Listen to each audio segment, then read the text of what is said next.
Why aren't you running to do what your nature demands? But we have to sleep sometime. Agreed, but nature set a limit on that.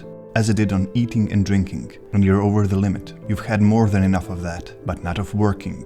There you're still below your quota. Marcus Aurelius wasn't a stranger to hard work. He viewed activity as an essential part of human lives. He recognized it's in our nature to be occupied with something, just as we need to eat, drink and sleep. But too little of any of these and things go south. Too much and the same happens. Work is similar. Not working brings its own issues, but working too much does the same. Balance is key, or as Marcus Aurelius put it, unrestrained moderation. And there's one more thing. People who labor all their lives but have no purpose to direct every thought and impulse toward are wasting their time, even when hard at work. Marcus saw that it's the cause behind what we do that determines whether our work has value or not. He also recognized that one's purpose in life is one's own choice and that doing what we feel to be right for us is the way to go. Because of this, he learned to embrace the variety of people around him and also admired their devotion to their occupation.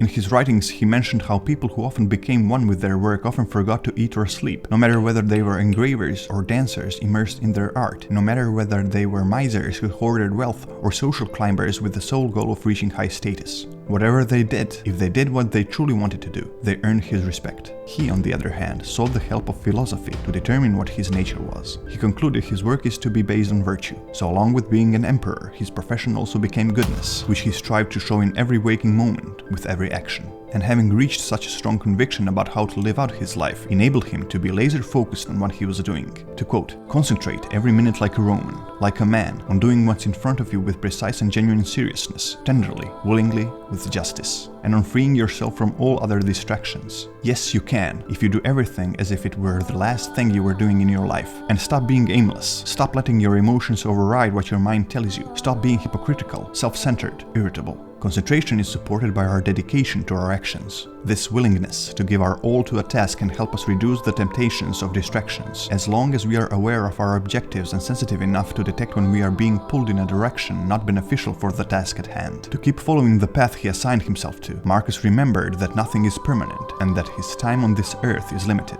This gave him tremendous appreciation of the passing moment and a will to tackle any task as if it was the last thing he would ever do. The realization enabled him to follow reason and to recognize and put aside unhealthy emotions, intrusive thoughts, and instant gratification. He also recognized that if you seek tranquility, do less, or more accurately, do what's essential, what the logos of a social being requires, and in the requisite way, which brings a double satisfaction, to do less better. Because most of what we say and do is not essential. If you can eliminate it, you'll have more time and more tranquility. Ask yourself at every moment, is this necessary? 2000 years ago, the Roman emperor knew the dangers of taking on too many tasks. Multitasking and too many responsibilities in the work environment usually don't help us. Anxiety and stress levels go up as we feel constantly under pressure. The solution, as Marcus suggested, is in prioritizing essential tasks over those that aren't. With fewer things to do, we can better concentrate on what we are doing and increase the quality of our work. Finally, Marcus offers us one more important lesson when it comes to what we set out to do: resilience from the disturbance of others. To quote, "Don't waste the rest of your time here worrying about other people, unless it affects the common good. It will keep you from doing anything useful. You'll be too preoccupied with what so-and-so is doing, and why, and what they're saying, and what they're thinking, and what they're up to, and all the other things that throw you off, and keep you from focusing on your own mind." Surrounding ourselves with well-meaning, good-natured people who help us become the best version of ourselves can have a significant positive impact on our lives. But being too dependent on the thoughts and actions of others can do the opposite, especially when people around us care solely for their own interests.